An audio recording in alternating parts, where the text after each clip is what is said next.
The bailout package offered by the Bush administration, do you see this as a sound one, and is it going to help the average person? Well, it's better than nothing, but looks like it's skewed towards upper income individuals and to tax breaks for businesses. Now, there are two things wrong with this. One is that it's not going to get money into the pockets of lower and middle income people. It would be much more likely to get money into the pockets of upper income people who are much less likely to spend it and need it much less dramatically. Lower and middle income people are already suffering, and if the economy heads south, then they'll suffer even more. They're the ones that need whatever dollar they can get their hands on. And they're more likely to spend whatever they get. So that will stir up a much more stimulative effect for the broader economy. The other thing that's wrong with it, the business side.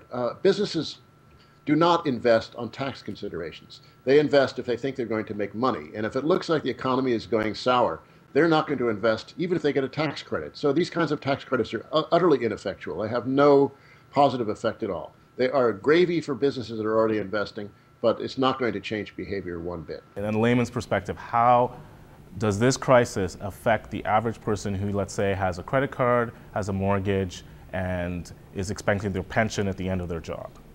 For most people, the pension is many years in the future, so the stock market does go up and down, and if you retire at the wrong time, you have a small pension. If you retire at the right time, you have a better pension. But that is not the most immediate worry for most people. Interest rates on mortgages now are very low, but that may be just an academic point for a lot of people if they can't get a mortgage at all. So that's how it's really affecting consumers most directly. But the path by which it could really throw things into a tailspin is if businesses suddenly can't get loans, then the economy could go into a very severe recession, which means falling incomes, rising unemployment, and evaporating jobs.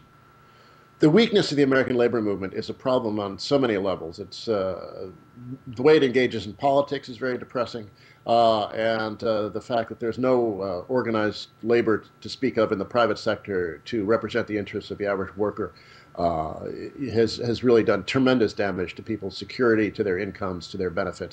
And for people at the middle and lower ends of the income distribution, it's just been a hellish economy. For many, many years now. There was a brief exception in the late 90s, but average real wages have been flat or declining for 25 years in this country, 35 years in this country, sorry. And the erosion of the labor movement has been a very important part of that. If there's no organized labor to defend the interest of average working people and to press for more generous social welfare spending, then they're just thrown in the tender mercies of the market, which is a very, very unsympathetic thing. We're now 5 years, more than 6 years into an economic expansion. It's never really felt like one for the average American. The job market has been very poor.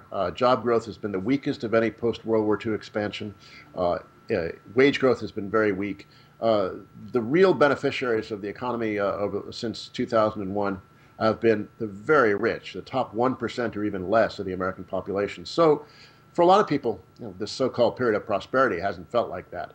I think now we're entering, regardless of whether this is a formal recession or not, I think we're entering a period of really a really troubled economy. We're going to see very slow growth, perhaps an extended period of time, years of very weak growth.